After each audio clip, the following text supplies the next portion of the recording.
মা, তুমি আগে একটা মিষ্টি মুখ করো। কোনো সুখবর টুখবর আছে নাকি রে? বউ আমার সত্যিই মনে হয় লক্ষ্মী হয়ে এসছে। দেখো না, বিয়ে করার 1 মাসের মধ্যেই অফিসে প্রমোশন। সে তো ভালো কথা, কিন্তু তুই এসব কথা যেন বউকে বলতে চাস না। সংসারের এই মারপ্যাচ তো তুই বুঝিস না, তাই বউকে এসব কথা বলতে গেলে নানান আবদার নিয়ে তোর উপর ঝাঁপিয়ে পড়বে। তাই তুই মুখে কুলু পেটে থাক। কি গো, মিষ্টি নিয়ে এলে? কোনো সুখবর আছে নাকি? কেন, বাড়ির জন্য এমনি মিষ্টি আনতে পারি না নাকি? বিয়ের তো 6 মাস কেটে গেল, কিন্তু তোর বউ সংসারে 1 পয়সাও কন্ট্রিবিউট করে না। বলে তো নাকি খুব ভালো চাকরি করে।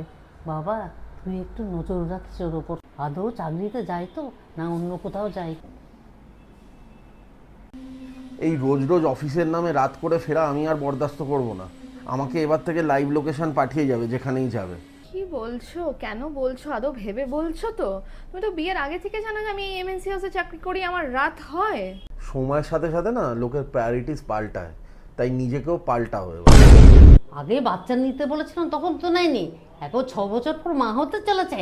এখানে থাকা বড় অনেক ঝামেলা, ওকে বাপের বাড়ি পাঠিয়ে দে। হ্যাঁ, ঠিকই বলেছো। এমনিও তো বাচ্চা কাচ্চা হলে আধা খরচা আমাকেই চালাতে হবে। আপাতত এই 9 মাস তো শান্তিতে থাকি। হ্যাঁ গো, বলছি এই সময়টা না এখানে থেকো না, এখানে থেকে কোনো লাভ নেই। তুমি নিজের মায়ের কাছে কেটে পড়ো, ওটাই বেস্ট। আমি ভাবতাম তোমার এই অ্যাটিটিউডটা বা তোমার এই টক্সিসিটিটা শুধু আমার জন্য, বাট এখন তো দেখছি তুমি বাচ্চাটাকেও ছাড়ছো না। কেটে তো পড়বই, বোধহয় আর ফিরবো না।